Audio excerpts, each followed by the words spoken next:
En tout cas, là aussi, le déni, si vous voulez, ce qui est dommage, c'est que l'attitude des pouvoirs publics ou des institutions dépendantes du public ou de leurs représentants préfèrent faire un déni des problèmes plutôt que de les traiter, n'est-ce pas? Alors, je pense il y a des exemples patents, donc le nôtre, par exemple, mais il y en a d'autres aussi, n'est-ce pas? Il y a les rapports vaccins, les rapports avec les vaccinations, ça, les effets secondaires des vaccinations. C'est pas en niant ces effets secondaires qu'on va aider la vaccination. Au contraire, on va tuer les vaccinations, qui sont très très utiles, mais évidemment, il faut reconnaître qu'il y a des personnes, des enfants, il ne faut pas vacciner dans certaines circonstances. Il faut donc connaître ces circonstances.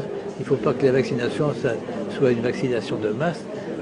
Les vaccinations de masse ont été désastreuses.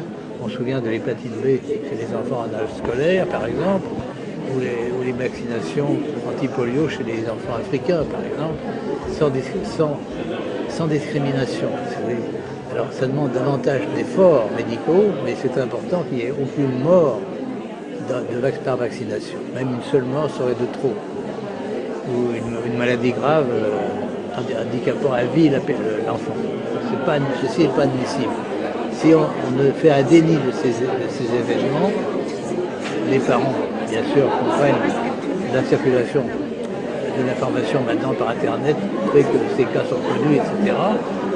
Et donc, il y a une attitude anti-vaccination, ce qui est très mauvais, parce que ça détruit le pouvoir de la vaccination. Il faut donc avoir une attitude, non pas de déni, mais reconnaître et faire de la recherche là-dessus pour éviter ces cas. Et la même chose pour d'autres situations. Donc, dénier le Lyme chronique, par exemple, c'est très anti-médical. Il y a des gens qui ont un Lyme chronique qui peuvent transmettre par transfusion le germe de la maladie.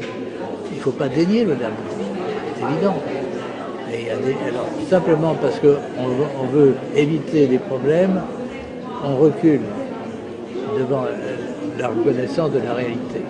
Et ça, c'est anti-scientifique, totalement anti-scientifique.